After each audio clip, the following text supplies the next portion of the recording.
പശ്ചിമേഷ്യയെ മാസങ്ങളായി മുൾമുനയിൽ നിർത്തിയ യുദ്ധത്തിന് ഒരു വിരാമം സംഭവിക്കാൻ പോകുന്നു എന്ന് വ്യക്തമാവുകയാണ്. ഇസ്രായേൽ ലബനൻ യുദ്ധത്തിന് താൽക്കാലിക അറുതി. 10 ദിവസത്തെ വെടിനിർത്തലിന് ഇരു രാജ്യങ്ങളും തമ്മിൽ ധാരണയിലെത്തി.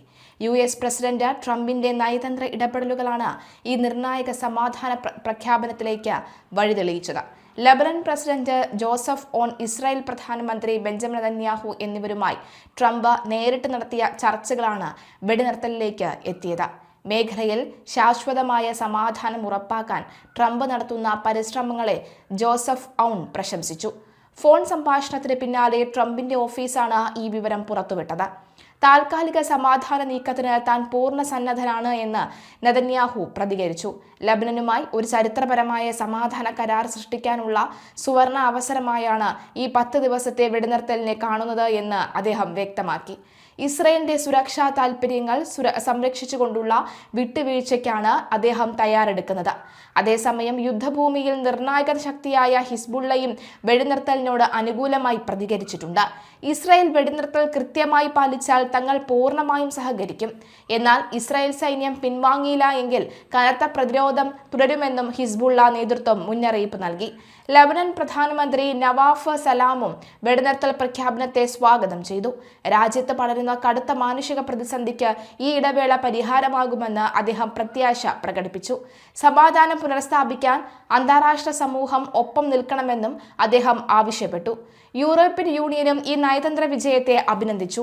വെടിനിർത്തൽ പ്രഖ്യാപനം വലിയ ആശ്വാസമാണെന്ന് യൂറോപ്യൻ കമ്മീഷൻ അധ്യക്ഷൻ ഉർസുല വോൺ ഡെർ ലയൻ പറയുന്നു. ആയിരക്കണക്കിന് നിരപരാധികളുടെ ജീവൻ അപഹരിച്ച സംഘർഷത്തിന് ഈ 10 ദിവസം ഒരു വലിയ മാറ്റമുണ്ടാകുമെന്നാണ് ലോകം പ്രതീക്ഷിക്കുന്നത്. ലബനന്റെ പരമാധികാരത്തെയും പ്രാദേശിക സമഗ്രതയെയും ലോക രാജ്യങ്ങൾ പൂർണ്ണമായും മാനിക്കണമെന്ന് ഉർസുല ഓർമ്മിപ്പിച്ചു.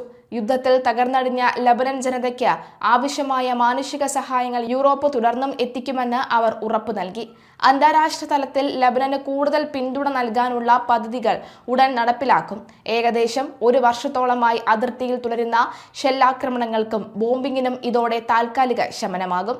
ജനജീവിതം സാധാരണ നിലയിലേക്ക് സമാധാനപരമായി നിലകൊള്ളുകയും കുടിയൊഴിപ്പിക്കപ്പെട്ടവർക്ക് മടങ്ങിവരാനുള്ള ശ്രമങ്ങൾ വരും ദിവസങ്ങളിൽ ആരംഭിക്കുകയും ചെയ്യും. ഈ 10 ദിവസത്തെ ഇടവേളയെ ഒരു ശാശ്വത സമാധാന ഉടമ്പടിയിലേക്ക് മാറ്റാനുള്ള തീവ്ര ശ്രമത്തിലാണ് അമേരിക്കൻ പ്രതിനിധികൾ. ട്രംപിന്റെ പുതിയ വിദേശകാര്യ നയത്തിന്റെ വിജയമായാണ് ഇതിനെ രാഷ്ട്രീയ നിരീക്ഷകർ വിലയിരുത്തുന്നത്. മേഖലയിലെ മറ്റ് രാജ്യങ്ങളും വെടിനിർത്തൽ പ്രഖ്യാപനത്തെ പ്രതീക്ഷയോടുകൂടി തന്നെയാണ് നോക്കിക്കാണുന്നത്. 10 ദിവസത്തിന് ശേഷം വെടിനിർത്തൽ തുടരുന്നതിനായുള്ള നയതന്ത്ര ചർച്ചകൾ വരും മണിക്കൂറുകളിൽ വാഷിംഗ്ടണിലും ബെയ്റൂട്ടിലും സജീവമാകും.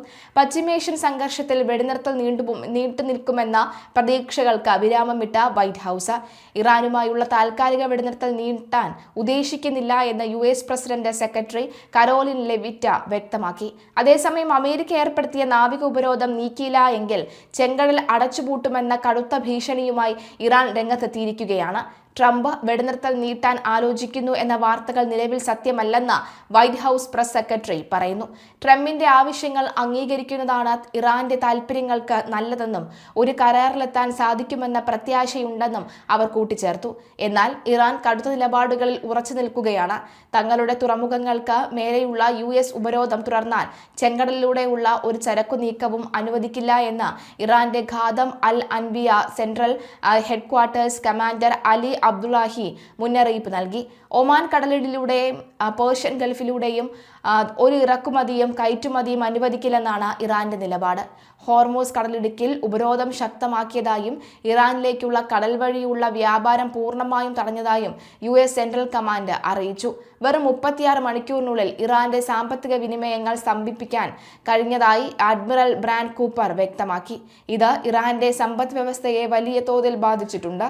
ഉപരോധത്തിനിടയിലും തങ്ങളുടെ ഒരു സൂപ്പർ ടാങ്കർ അന്താരാഷ്ട്ര ജലപാതയിലൂടെ കടന്നുപോയതായി ഇറാൻ അവകാശപ്പെട്ടു.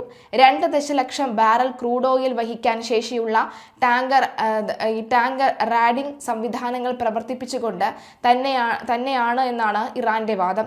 അമേരിക്കയുടെ അവകാശവാദങ്ങളെ വെല്ലുവിളിക്കാനാണ് ഇറാൻ ഇതിലൂടെ ശ്രമിക്കുന്നത്. ഇറാൻ ആയുധങ്ങൾ നൽകുന്നത് ചൈനയാണ് എന്ന് ട്രംപ് നേരത്തെ ആരോപിച്ചിരുന്നു.